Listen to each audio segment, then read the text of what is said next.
Hey guys, welcome back to the channel. In today's video, I'm going to be providing a long-term cycle update on Bitcoin using the logarithmic regression curves. It has been a long time since I last talked about this indicator, so I wanted to provide an update on where we stand, especially given that we have moved up a few regression curves. And then towards the end of the video, I'm going to show you how to get this indicator on your chart if you want to view it yourself on TradingView. If you guys enjoy the content, make sure to leave a like and subscribe. And also, by the way, please do leave any of your comments, video recommendations, or suggestions down below. So with this indicator, I created it so that we have a best fit line in the middle that is this bright neon green one, and it's basically taking the best fit line for a logarithmic regression function for all of the data of Bitcoin going back to its initial launch. And then all of the other curves are multiplied by a constant so that we can have a range and use this as a guide to see how overbought or oversold we are. Typically when we get into these warmer colors in the reds and the oranges, that's mostly a good time to sell because we don't see that period visited often. That is the upper range of the regression curve. And in the blue colors, that's typically when we have the most level of oversold, and that's typically when it's a good time to accumulate a longer term position for a cycle perspective. Now, what's interesting with this indicator is how it gives us a great idea that Bitcoin does have this diminishing volatility over time. And what that means here is that we have from cycle to cycle just less and less extremes on these regression curves. So for example, right here in 2013, Bitcoin had a move even above the top regression curve in red, and it had a peak above that. And then for the bear market lows, it came back down and briefly dipped below the lowest curve right here in blue. So you can see how big of a range it had over these regression curves. And then if we look here at the next cycle in 2017, 2018, and 2019, the peak was not outside of the regression curves. It was in this top regression curve in the red, and then the bear market bottomed at the second lowest regression curve right here in the blue and teal phase. So you can see how that has diminished, and we didn't have as big of a decline or a range between regression curves.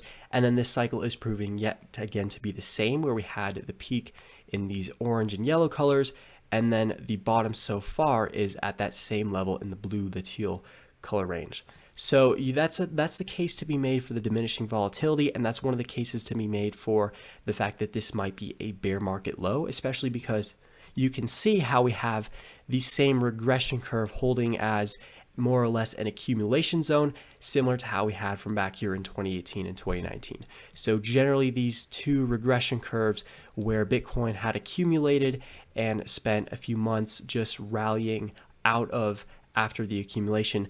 Same thing right here in March of 2020 during that brief black swan event. And again, that's just where we have been consolidating and accumulating since all the way back here in June of 2022. So from this perspective, it's quite a bullish look on the longer term cycle, and it would indicate that we're in the beginning and the early stage of a cycle, and we wouldn't really see much happen with Bitcoin other than some multi-month or multi-year accumulation. Again, you can see how that has been the case for Bitcoin every single cycle. We do have a period of steadily rising, steadily accumulating in these lower regression curves. And then eventually when we do have the bull run, that's when we get back above the fair value, the fair fit in the neon green, and then above into those warmer colors. So that's generally where I stand with this indicator. I don't think that we can use it to help us on a day-to-day or week-to-week basis. It's really just for identifying longer-term regions of accumulation and then longer-term regions of where it might be a little bit too risky in the market. Now, while this indicator does point to this as, again, a good region of accumulation, do consider that in the last cycle we did have a retest, right? We had the accumulation right here, 2018 and 2019, and then later on in 2020, we did have it dip back down, retesting that level. So for example, for Bitcoin, that's not out of the question. We could have this as a longer term bottom and then potentially rallying up to say the 40s or 50Ks, and then maybe a retest, and then maybe from there we could have a cycle that takes us up into those more warmer colors. This isn't necessarily a prediction, it's just my expectations of what's possible. And what's possible for Bitcoin is really going to vary from cycle to cycle, but I do think that volatility could be expected, and it was expected last cycle, where we did again have the accumulation, a move back up to the middle curve, and then a retest back down into this accumulation range. And for reference, the middle curve is right now around 55K But again, this has been rising and it will continue to rise week over week. So that is going to be a moving target. And for downside possibilities, I really don't see a scenario in which Bitcoin makes a move to a lower regression curve. That's just not something that we have seen from cycle to cycle. Again, you can see generally we have been moving up and reducing that volatility. So that sort of makes the case and the argument against a retest of say 12 to 14K.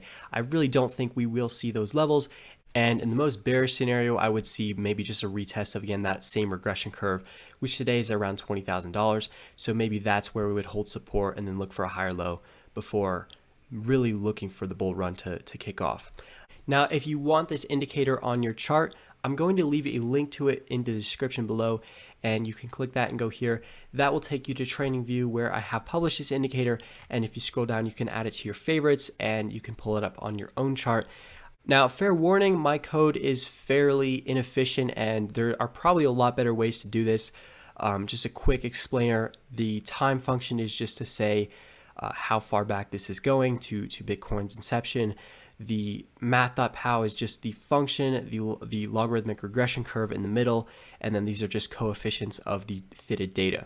And then all of these other curves are just the multipliers to get that range, and then a lot of the color coding, again, is very inefficient. There's better ways to do this, but my coding skills are just not that great and it still works. So that's how you get to this indicator. I hope you guys enjoy the content and the analysis, and as always, I'll see you in the next one.